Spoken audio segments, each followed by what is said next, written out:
Hello, this is Peter Carswell from Synergia, and welcome to a quick navigation around the interface designed to explore the external stakeholder network for Hunter PIR. The purpose of this quick video is to help you understand how to utilize this platform, to orient you to what it's doing, to what it's showing, and to help you, if you want more information, where to go. So after typing in the password, you come to the splash page, which has a number of panels, each of which you can click to explore further. So for example, about Hunter PIR, you can click that and it gives you some general information about Hunter PIR. And whenever you want to go back to all the panels, there's this home icon up here. Equally, there's this menu here. You can look at, that just brings the panels relevant to that area. So about Hunter PIR, about the methodology used, why we used it, and a little bit more information about network analysis, which is the analytical process we've used within this piece of work, and then the results themselves. The results across four main areas: one about the key organizations, two about clustering, three looking at the sub-networks when agencies engage with one another about particular services such as mental health, advocacy, child and family services, and so forth.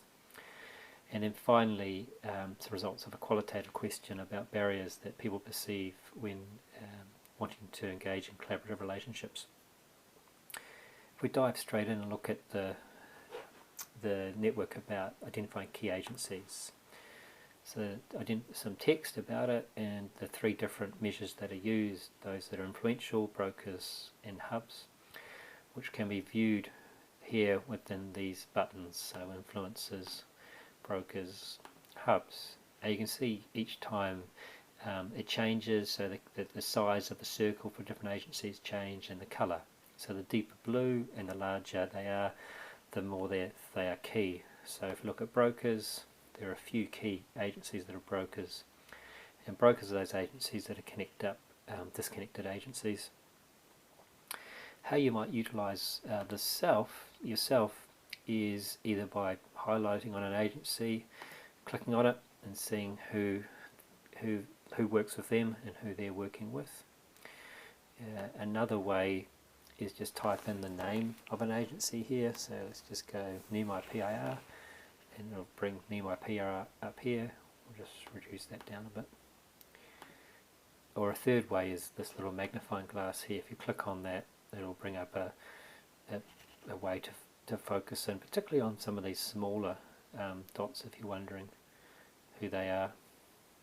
Then click on it to get off again. The way individual agencies can use this is to help understand who's linking in with them, who's working with them, or who reports working with them. Equally, and probably of more interest, is identifying agencies they may want to work with.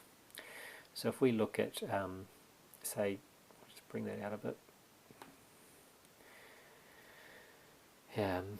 Family Support Newcastle is currently having a link in with Family Community Services, who in turn has a link with Wesley Mission Newcastle.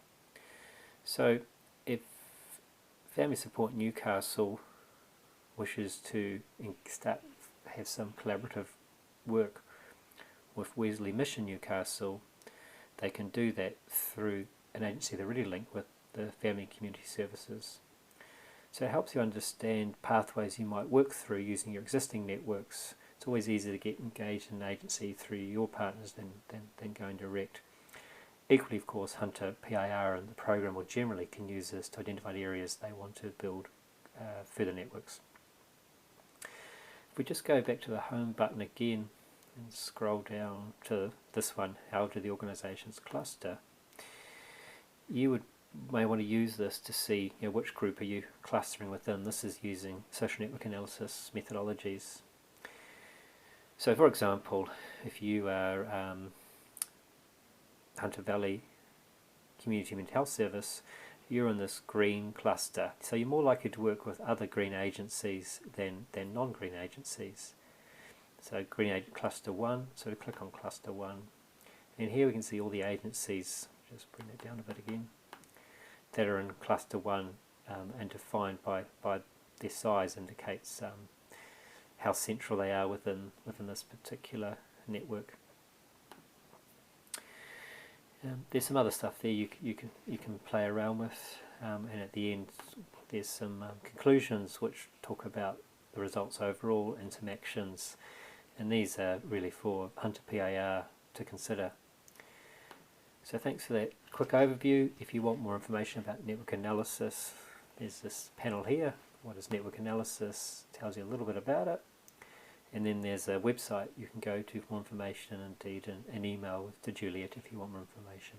So thanks for listening, and I hope you enjoy looking through these results and using it to help develop further partnerships that ultimately improve outcomes for consumers and their families.